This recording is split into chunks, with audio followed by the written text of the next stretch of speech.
If you only had 5 months to live, would you still be living the way you're living today? Or what would you stop tolerating? What would you say yes to? I think this is such a powerful conversation to be had, and it's such an empowering way to really think about your life and all of the things that you still want to do. We tend to put off our hopes and our dreams the older we get. And as women, especially over 40, we tend to think that we are now too old to do the things, that we are too comfortable in our lives to make big changes, and we worry so much about what other people are going to think. But the truth is, at 40, we are halfway through our lives. At 50, we are more than halfway through our lives. So what exactly is it that you want to say yes to that you're not doing? The first way to figure out sometimes we don't even know what we want to say yes to. That's a huge thing, right? What do I even want out of my life? Why aren't I happy? Or am I happy enough? These are all really good questions, and questions that we are thinking about making big choices that kind of run through our head over and over again.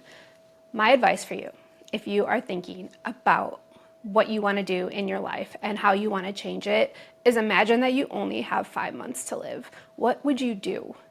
It's not like you're going to die tomorrow, but what have you been putting off that is really important to your heart, that on your deathbed you're going to thank yourself for doing, and do those things and see where it leads you? Because we really don't know how long we have in this life. But whatever time we do have, we want to make sure that we are living the best life, not only for ourselves and our hearts and our souls, but for those around us and those that we love the most.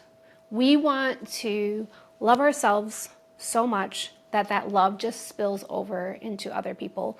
We want to love our lives. We cannot give from an empty cup and expect that things are going to change for us. We're not gonna, we think that someone's gonna walk into our lives and see us and see our amazingness and our beauty, and they're gonna save us. But the truth is, we can only save ourselves. Nobody's gonna show up and be like, hey, you're a great piano player. Have you ever thought about writing music? Or, hey, you're a great artist. Have you ever thought about having a show and sharing your paintings? Or, you're a great photographer. Have you ever thought about starting a business?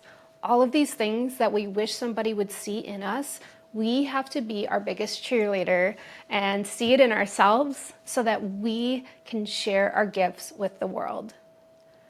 So what would life look like for you if you only had 5 months to live? What would you be doing? Would you be traveling? Would you be writing? Would you be dancing in your kitchen more? Would you be going on hikes? Start thinking about that and start taking action. Life is action. The more we just think about things, it's inaction. It's comfort versus discomfort. And the more we get into that discomfort feeling of like, oh, I don't know if I should be doing this, or I don't know if I have time for this, or I don't know what people are going to say if I do this, the more we lean into that uncomfortableness, the clearer we're going to get about what we want and what we desire. The world is literally your oyster. If you're over 40 and you're watching this, chances are your kids are older now, and there's more opportunity to seek a life that you want to live. And I am proof of that. I can attest to that making choices that are more aligned with who you are is the best thing. And not only are you going to make yourself happier, but the people around you are going to be happier, because when you exude life force energy from your fingertips, from your heart, from your eyes, from your soul, you get different reactions in life. You get more energy. So 5 months to live. Let's hear it. What would you do, and how can I help you start today in this process?